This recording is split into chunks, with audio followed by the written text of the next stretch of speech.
look at the young people and how they've been positioned within political parties and the demands that they had in 2024, including you, the demands that you had in 2024, are they being accommodated within the broad-based government? Because remember, the broad-based arrangement had a 10-point agenda that had to be fulfilled.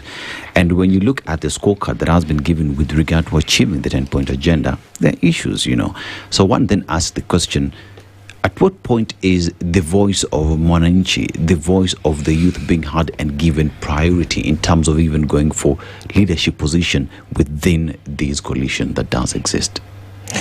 That's a very, very good question. And I will tell you for sure, those are some of the reasons why I joined the ruling party. The party that listens to young people. That's why in all these parties, it's only UDA that has a Gen Z, department, or I can call it a forum. It's only the UDA. These others, you'll hear youth leader, youth what, youth all that. But for the first time, we are having a party that listens to the people. When we had the broad-based, you realize that we have a principle. Still have it. Sorry? You still have it. Still existing. We still have it. Oh, yeah. Cool. No, we are one thing. I've even forgot. So the broad-based, we have a principal secretary for youths called Fikirini Jacob, who was a comrade, my fellow comrade. I mean, when you see a young person like him being at the helm of, leadership, it gives you hope as a young person that the future is now, or the future is promising. How does a young person, the person that you've just referenced to as well, stands accused of having being involved or around shooting another young person? I didn't even finish speaking, my good brother. He's alleged. Yes. He's alleged. That's what the matter is still in court. I don't want to talk about those circumstances that happened in that car. Okay. But that is up to the court to decide what happened. Because we all know, we have been talking about goonism out here, and you know how it happens. People have lost life, people have been injured. So I don't want to talk about that. But for what I know, that's why my good brother, when he was talking about what the papers say, and what I have seen, what I've experienced. So should I trust the papers or should I trust myself? I have seen what the government has done to me. So should I really, put myself aside and trust what the papers or the Standard is saying, or any Daily Nation? So what I'm saying is, personally, I am living testimony. When I see a leader like Fikirini Jacobs being at the helm of leadership, he has brought ideas, or he has pushed for some of the issues that we want as young people. Look, we are going to have the National Youth Council election. For the first time ever, we are going to have the election.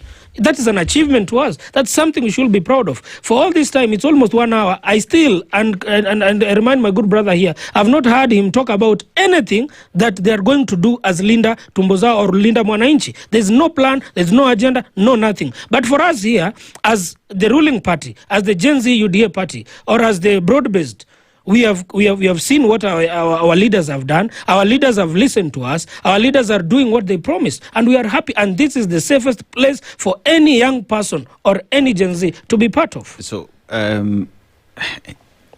Yes. Well, it is interesting, how we view things differently. And it's true. Perhaps you have benefited from this regime. Perhaps you appreciate the governance that is in place today. No one can take that away from you. But in nation building, we look beyond ourselves. A good country, a good government, a good regime is known by how it takes care of the vulnerable, not the direct beneficiaries. So when you look around the country, even where you live, do you have enough clean water? Is there enough sewer system for everybody, not necessarily for you as a person? Are all the kids in your neighborhood going to school? Those are the things we talk about, because that is what the nation is about. If we were to talk about our own selves, I am sure the outgoing President William Ruto has employed people whom he pays. So he has created jobs in his own private businesses, and those people are right to say they are happy with him. But here, this is matters of the nation. When we talk of a country, it is not about I as an individual. It is about we, the people of the nation. That is why even the Constitution talks about we, the people. If we were to go and assume that direction of individualism, then we'll be happy to say, because that takes us back to the now, the old age politics of Mtuwetu, and how the proximity of myself to power. We would then be seeing that the CS education, the community he comes from, everybody will be enjoying a standardized, quality, accessible education. But we all know that is not the case. We would be seeing the CS Health, the community he comes from, would be enjoying quality, accessible healthcare. But we know that is not the case. So it's not about the individual, it's about the nation. And that is why we have the collective mandate to go and vote as a people, so that we can decide how do we aggregate and make sure those who have, those who don't, those who can, those who cannot are equally addressed by the government we put in office. We have to distance ourselves from individualism to collective nation building. Do you not agree to that? I agree to that. But if that is the issue, then my president will be the ideal candidate for 2027.